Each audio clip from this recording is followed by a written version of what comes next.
सुप्रभात विद्यार्थी मित्र। Vivekananda Hindi high school कक्षा 9 चैप्टर 4 वल्लभी विद्या स्थानम, उसमें हमने 2 पैराग्राफ देखे थे। अब आगे का पैराग्राफ देखते हैं। एतत् सूचयति यत्र जैन बौद्ध दर्शनामपि अध्ययनं प्रचलित स्म। हमने आगे देखा था कि वहाँ बौद्धाचार्य स्थिरमती, गुणमती, जैनाचार्य श्री वल्लभवादी सूरी, आर्य आचार्य वहाँ वल्लभी विद्यास्थान में हो चुके थे। तो अब आगे कि एतद सूचयति, ऐसा सूचन करते हैं कि जैन बौद्ध दर्शनामपि अध्ययनम प्रचलित स्म। ये सारे जो आचार्य वहाँ पर हुए थे, तो इससे यह प्रचलित होता है कि वहाँ पर जैन दर्शन और बौद्ध दर्शन का भी अध्ययन होता था। अत्र यथा रुचि यथा मति छात्रा पठत, और सब छात्र अपनी यानी कि जिसमें रुचि होती थी उस विद्या में वो पढ़ते थे। तामोत्तीर्यम एवं अत्र छात्रस्य प्रवेश शक्यमासीत्, यानी कि क्या हुआ, हम सब जानते हैं कि हमें जब प्रवेश लेना हो, प्रवेशार्थम मत्रम, यानी कि जब प्रवेश लेना हो तो प्रवेश परीक्षामपि भवति स्म। यानी कि अगर इस वल्लभी विद्यालय में किसी को प्रवेश लेना होता है तो यहाँ पर प्रवेश परीक्षा ली जाती थी। तामोत्तर्यम एवं अत्र छात्र से प्रवेशम शक्य आसीत्, और जो छात्र तामोत्तर्यम यानी कि जो उत्तीर्ण होता था उसी छात्र को ही इसमें प्रवेश दिया जाता था। ख्रीस्तस्य पंचमां शताब्द्याम् इदमम् उपनगरं मैत्रकाणां राजधानी आसीत्। देखो अब इस वल्लभी विद्यालय की जो खासियत है, यानी कि ईसु ख्रिस्त की 5वीं सदी में मैत्रक राजाओं का एक पाटनगर था। जो राजा हो गए उसमें एक मैत्रक नाम का जो राजता था, यानी कि राजधानी, मैत्रक राजाओं का पाटनगर यानी कि राजधानी थी। मैत्रकाणां व्यवस्थानुसारम् अध्ययनस्य समाप्त्यनन्तरं वादसभायां शास्त्रार्थ भवति स्म।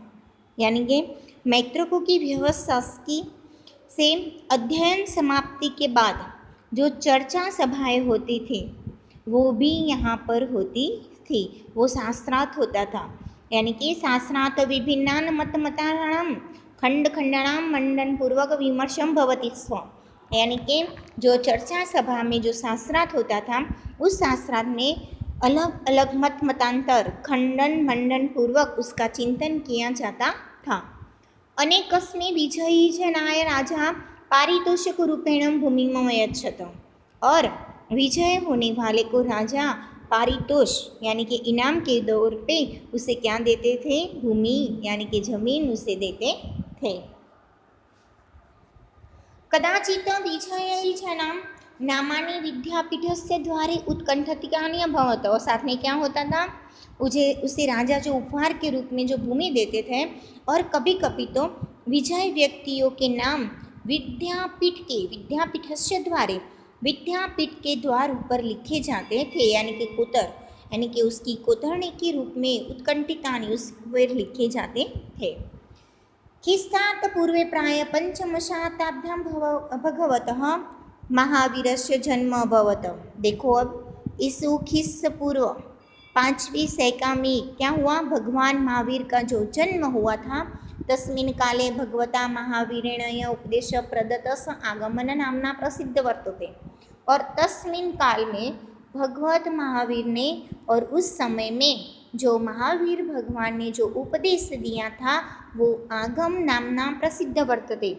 यानी कि वो उपदेश कौन से नाम से प्रचलित हुआ, आगम नामना प्रसिद्ध वर्तते। जो महावीर स्वामी ने जो उपदेश दिया वो आगम नाम से प्रसिद्ध हुआ।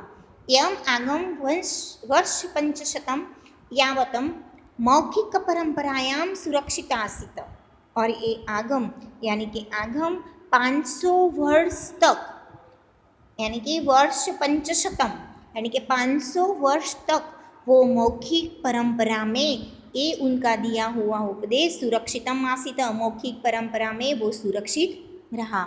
एवं हिं श्रूयते यत ख्रीस्तस्य तृतीयायां शताब्द्यां नागार्जुननाम्नां प्रसिद्धस्य विदुषम् अध्यक्षतायाम् एका जैनसाधूनां समिति मिलित्वा एवं हिं श्रूयते, ऐसा भी सुना है कि, क्या सुना है कि यीशु ख्रीस्त के तीसरे सैका में जो नागार्जुन नाम प्रसिद्ध विद्वान की अध्यक्षता में जैन साधुओं, नागार्जुन नाम प्रसिद्धाम विदुषा का अध्यक्षता यानी कि उनके देखरेख के नीचे, यानी कि उसके हाथ के नीचे विद्वान अध्यक्षता के जैन साधुओं की एक सभा मिली थी।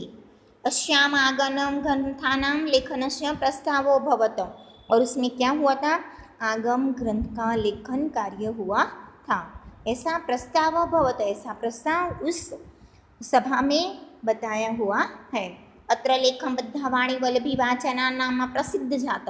अब जो महावीर ने जो उपदेश दिया था वो आगम नाम में प्रसिद्ध हुआ, और वो अत्र लेखन बद्धा, और वो लेखन वाणी वल्लभी वाचना नामना प्रसिद्ध जात, और वल्लभी वाचना के नाम से प्रसिद्ध हुई। तो आगे ख्रीस्तस्य नवम्यां शताब्द्यां वल्लभी नगरस्य विनाश अभवत्। अब क्या हुआ, यीशु ख्रीस्त की 9वीं शताब्दी में वल्लभी नगर का विनाश हुआ, परंतु तस्य अवशेषा अद्यापि तस्य समृद्धिं सूचयति, लेकिन उसके अवशेष अभी भी उसकी समृद्धि का सूचन करते हैं। एवं भारतस्य प्राचीनतेषु विद्याकेन्द्रेषु वल्लभी एकतम आसीत् इतिहासे च अद्यापि वर्तते। तो ऐसे भारत में प्राचीन काल से विद्या केंद्रों में वल्लभी एक ऐसा स्थान था जो इतिहास में आज भी उसका नाम बताया जाता है। अद्यापि वर्तते, आज भी उसका नाम है। तो यहाँ पर हमारा चैप्टर 4 का अनुवाद पूरा होता है। अब स्वाध्याय अगले वीडियो में देखेंगे। तब तक अस्तु।